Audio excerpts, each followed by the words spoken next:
دجال کے ظہور سے پہلے کے جو 3 سال ہیں نا، وہ پوری دنیا کے اوپر، صرف مسلمان امت کے لیے نہیں، پوری دنیا کے لیے بڑی سختی کے ہوں گے۔ اسی لیے دجال کے اوپر تیزی سے ایمان لانے کا سلسلہ ہوگا۔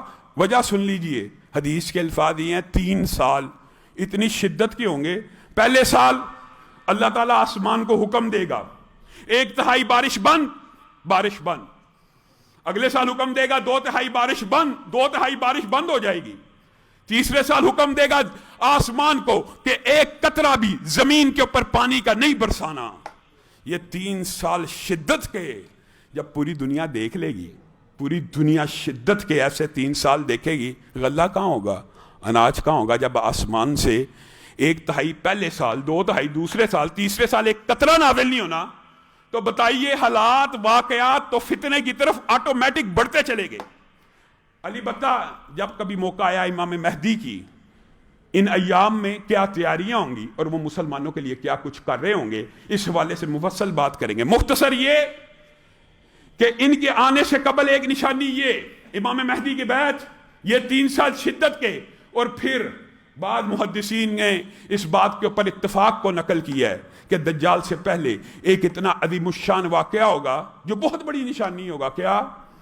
دریائے فرات کے اندر سونے کا ایک پہاڑ نمودار ہو جائے گا۔ میرے بھائیو، یہاں بھی منکرین حدیث نے کمال ہی کر دی ہے۔ منکرین حدیث نے جیسے دجال کو سسٹم کا، امریکہ، اسرائیل، اس طرح کے نام دیے، حدیث کی وحی کی ہر قسم کا انکار کرتے چلے آئے۔ جب یہ حدیث پڑھی کہ فرات میں اس سے سونے کا پہاڑ نکل آئے گا، کہا یہ جو ہے نا تیل، پٹرول، یہ بھی گولڈ ہے، اس کے اوپر جنگیں ہوں گی۔ حدیث کے الفاظ یہ ہیں کہ فرات کے اندر سے سونے کا اتنا عظیم الشان پہاڑ نمودار ہوگا کہ پوری دنیا کی اقوام چاہیے تو یہ تھا کہ فرات جہاں سے ظاہر ہوا، جو اس وقت اس ملک کے اندر آتا ہے اس کو دے دیا جائے۔ پوری دنیا کی اقوام یہ دعویٰ کریں گی اس پہاڑ کے اوپر ہمارا حق ہے۔ لالچ، کیسی لالچ ہوگی؟ اقتصادیات کی لالچ نے ایمان کی، اسلام کی روح نکال کے رکھ دی ہے۔ کیا ہے یہ اقتصادیات؟ کیا یہ معاشیات؟ اللہ کی قسم، آپ صحیح مسلم کے اندر، بخاری شریف کے اندر صرف فتنہ دجال کا ابواب پڑھ لیں، آپ حیران و ششدر رہ جائیں گے۔ آپ کہیں گے ہم کس معیشت کے پیچھے بھاگ رہے ہیں؟ یہ کون سی معیشت ہے؟ حدیث کے الفاظ ہیں سونے کا وہ پہاڑ جب نمودار ہوگا، ہر قوم کہے گی یہ میرا حق ہے، اور ہر قوم صرف کلیم نہیں کرے گی بلکہ اس کو حاصل کرنے کے لیے ٹوٹ پڑے گی، جنگیں ہوں گی، لڑائیاں ہوں گی۔ حدیث میں آتا ہے اتنے غافل ہیں، اتنے بدبخت ہیں، اس ایک پہاڑ کے لیے، سونے کے لیے ایسے لڑیں گے۔ اللہ کا پیدا کردہ ہے جو رہ بھی دنیا میں جانا ہے۔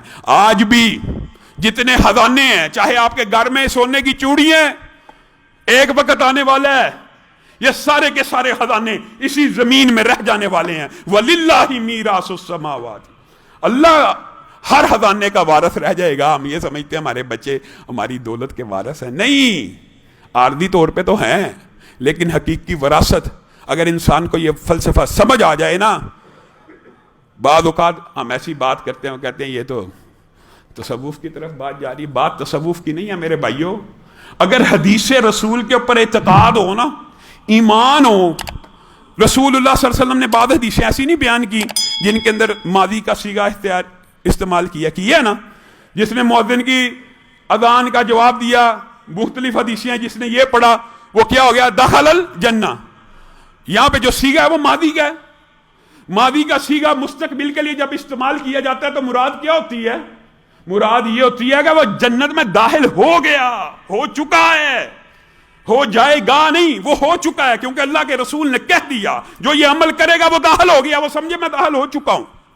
فعل ماضی کا صیغہ مستقبل میں تیقن، یقین پیدا کرنے کے لیے ہوتا ہے۔ تو میرے بھائیوں، حقیقت یہی ہے، اسلام کا بھی یہی فلسفہ، یہ تصوف کی بات نہیں ہے، بلکہ تصوف تو ایک بگڑی ہوئی شکل ہے۔ یہ تصوف نہیں ہے کہ انسان ہر وقت، ہر دور میں اس حالت میں جینا چاہیے کہ مستقبل کی آپ کو یہ باتیں جو میں بیان کر رہا ہوں یا علماء بیان کریں گے یا آپ حدیث سے پڑھیں گے نا، مستقبل میں ایسا ہوگا۔ اگر وہی پہ یقین ہو نا تو اللہ کی قسم آپ کی کیفیت یہ ہو کہ ہو چکا ہے۔ یہ ہونا ہے، یہ یقینی ہے۔ جنت اور جہنم کے واقعات آپ سنتے ہیں، آپ کو لگتا ہے مستقبل کی بات ہے، نہیں میرے بھائیوں، اسلام کے اندر بھی مسلمان امت کو حال میں جینے کا درس دیا گیا، اور حال یہ ہے، مستقبل بھی ایک وقت میں حال ہو جاتا ہے، کل کبھی دور نہیں ہوتا، اور کل بھی آپ کے اور میرے لیے ایک وقت ایسا آنا، حال ہو جانا ہے۔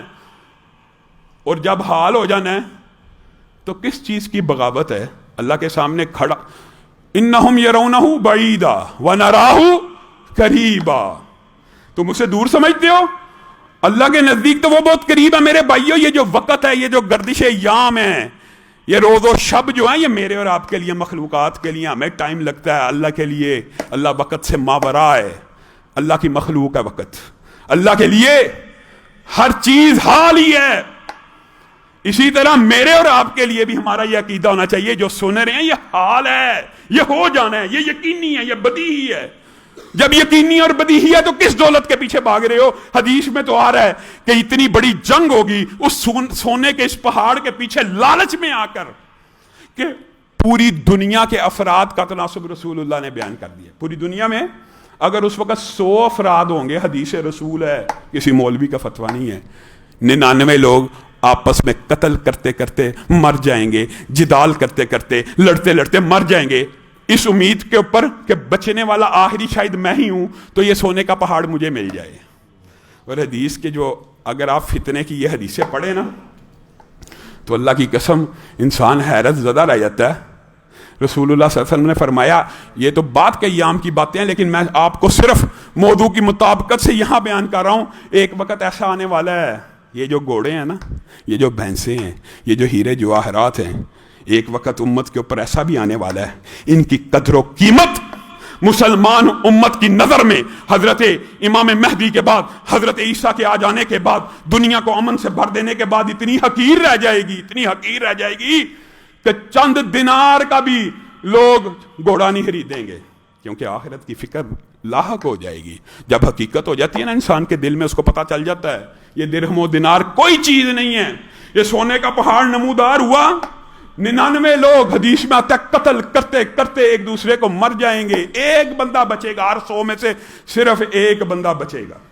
پھر حدیث کے اندر جو دجال سے قبل کی نشانی ہے، آپ کے سامنے پہلے بیعت رکھ دی، پھر 3 سال شدت کے رکھ دیے، پھر فرات کے سونے کا پہاڑ رکھ دیا، پھر ایک